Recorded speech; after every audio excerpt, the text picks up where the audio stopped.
mga kaparehas, narito po tayo sa Barangay Liko, San Rafael, Bulacan. Ako sa makapanayan po natin ngayon ang butihing lingkod punong barangay. Naglilingkod, nagsiservisyo, nagmamalasakit, gumagawa at gagawa pa ng mas maraming kabutihan dito po sa Barangay Liko, San Rafael, Bulacan. As iginagalang punong barangay, Kapitan John Louie Inoncilio. Kap, kumusta na po ba kayo?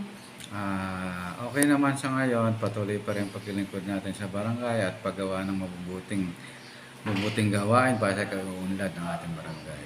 Okay, Kap, may tanong ko lang po, kumusta na po ba sa ngayon ang ating Barangay Liko? Okay naman sa ngayon, okay naman. Ngayon, ang katahimikan natin ay maayos naman, payapa naman ho ang ating barangay. Wala namang gulo at wala naman ang gugulo. Ngayon, sa ating mga programa rito na pangkabuhayan, pang livelihood, dire-diretso pa naman ho. At sa kalinisan naman ho, ang ating basura ay patuloy pa rin, ang mga tayo patuloy pa rin nagsesegregate. Kaya maginhawa naman ang mga hakot ng basura at diretso naman ito sa ating dumping site. Okay. Kap, may tanong ko lang po regarding po sa ating accomplishment. Ano na po bang ating na-actionan for the first time hanggang second term ngayon sa ating barangay? Mula ng first term hanggang second term. Ngayon, nung first term, marami na ako napagawang mga drainage canal. Wow. Solar street lights, tapos boundary marker, meron tayong MRF, tapos yung second term, ang plano natin yung barangay hall, tapos yung mga drainage canal din, may concreting tayo ng pathway, tapos kasi yung ating covered basketball court, medyo hindi tayo pinala dahil approval pa ng NIA. Meron din tayong de-develop natin na simping park dyan sa ating dam. Okay. Kumpara naman po sa inyo, Kap, sa pagbabalik niyo pong muli, ano po ang karagdagan niyo pong pinapangarap sa pag-unlad ng Barangay Liko? Siyempre, dito sa ating Liko, kumbaga, maunlad naman, pero hindi kasing unlad ng ibang barangay. Unang-una, nakita niyo naman, hindi tayo masyadong pinalad sa pagtatayo ng mga negosyo dito sa atin. Kaya kung ano na lang yun nandito sa atin, yun na lang ang ating i-develop pa. Ayun, ang dito naman, ang nasa Barangay Liko, kalakihan ng sakop ng Barangay Liko ay tubig. Kaya nga natutuwa ako sa ating Mayor Richola at gusto niya i-develop bilang maging isang tourist destination tong ating dam. Kalakip ng pagiging tourist destination, medyo magiging maunlad na rin ang ating barangay. Kung gagawing puntahan ng tao, magkakaroon ng hanap buhay yung mga tao at uunlad pa rin siya. Sana nga ay magtuloy-tuloy ng pag-unlad natin. Okay. Kumpara sa inyo, Kap, ano po ba dapat tutukan pa o bigyan pa ng priority dito sa ating Barangay Liko?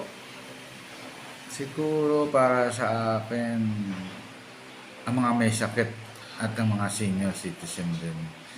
Dapat magbigyan sila ng karagdagang tulong. Although meron naman silang natatanggap na tulong, kaya lang siyempre depende naman din sa may mga kasing ibang may sakit na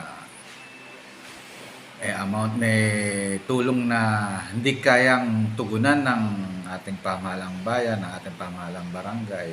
Kailangan dagdagan pa ang naibibigay ang tulong katulad ng mga nagda-dialysis, yung may sakit sa puso.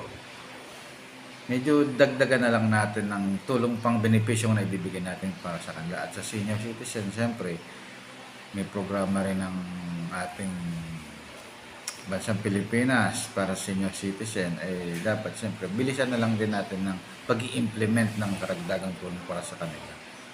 Okay. So ganito lang, Kap, mensahe nyo na lang po sa ating mga minamahal na mga kabarangay at panawagan na sila po ay patuloy na sumusunod sa ating mga magandang batas na pinapatupad sa Barangay Liko.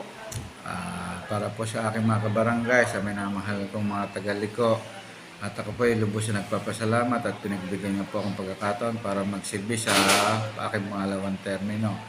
At nagpapasalamat din po ako sa inyong patuloy na pagsuporta at pagsang-ayon sa aking mga kagustuhan upang mapaunlad natin ang ating barangay at mapanatili ang kaayusan at kalinisan ng ating barangay. Yun lang at maraming salamat. Okay. So ang huling mensahe nyo rin po, Kap, lalo na po sa inyong masisipag na mga barangay kagawad at sa ating mga barangay worker. Sa aking mga barangay kagawad at para sa aking mga barangay worker ay ako'y nagpapasalamat sa inyong masigasig na pagtulong sa akin upang mapatupad natin mapatupad natin ang ating kalinisan, kaayusan, at siyempre alam niyo naman sa dami ng trabaho natin, hindi natin kakayanin ito na mag-isa lang. Kailangan ko rin ng tulong nyo at sana pag-igtingin pa natin ang pagtulong natin sa ating barangay upang sila naman ay maranasan nila at maramdaman nila kung gaano natin sila kamahal. Yun lang. Maraming salamat. Okay, yan po ang mensahe ng ating butihing lingkod po ng barangay dito po sa Barangay Liko, San Rafael, Bulacan.